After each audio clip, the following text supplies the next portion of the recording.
Yan, ngayon naghahanda kami ng taniman para sa summer ay mayroong mga gulay. At itong paghahanda ng taniman na ito ay ginagamitan namin ng permakulturang pamamaraan. At sa ganitong permakulturang pamamaraan, ang ginagawa dito, yung mga tinanggal na damo o mga damo-damo na tinanggal, noong ko pa yung tinanggal, ang ginagawa ko ngayon, minumulch muna sa panabi. Yan. Katulad nito. Ito, meron nito. May laman. Yan. Ito yung mga nabubulok na mga dahon-dahon. Tapos yung mga katawan ng mga damo. Katulad nito. Ito yung ginagawa namin. Nilalagyan namin ng ganito sa palibot. Para pagkalipas ng mga 1 month, kung ano rin siya, tawag dito, bulok na rin siya na pwede siyang pampataba. Tapos ito, may inilalagay ako ditong, mailalagyan pa namin to ng rice hull.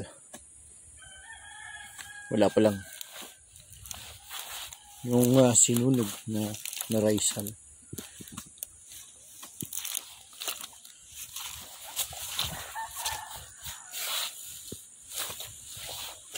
Kaya hindi dapat sinusunog ang damo na tinanggal sa paggagawa ng plat. Tapos ito, lalagyan ko pa rin ito ng mga katawan ng saging.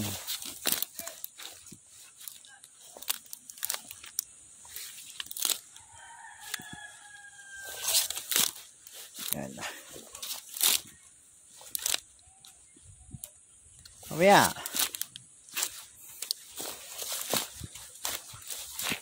Yan.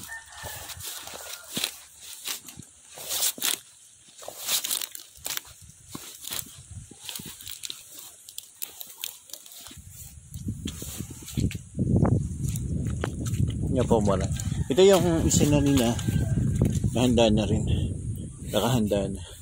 Tapos may lalagyan pa rin natin yan ng iba pang mga organic na pataba. Yung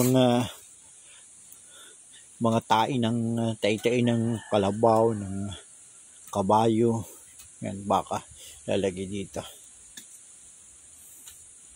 Ito ganyan siya kataas siya, pero pag nalagyan na dito sa baba, ganito na yun. At yun, may mga ilalagay pa rin dyan.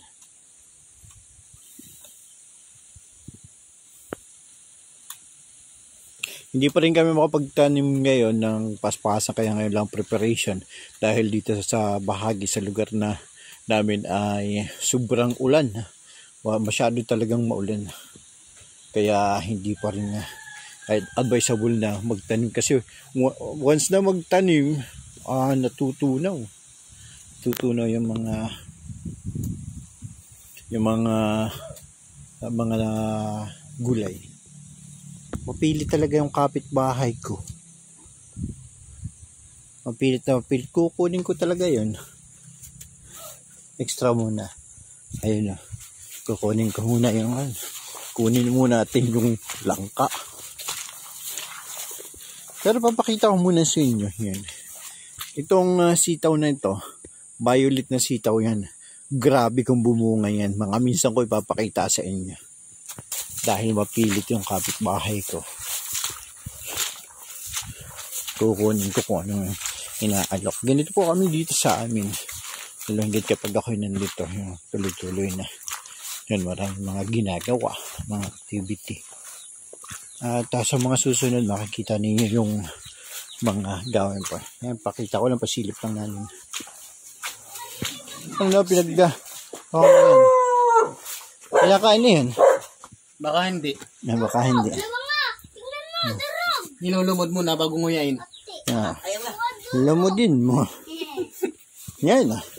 At doon po sa mga kakaiba dyan, may mga gusto na ganito, sarili po kayo. At tinawag lang din. Lapit tayo na lang dito. Yan. Lapit na lang tayo dito. Busog. Lapit na lang tayo dito. Para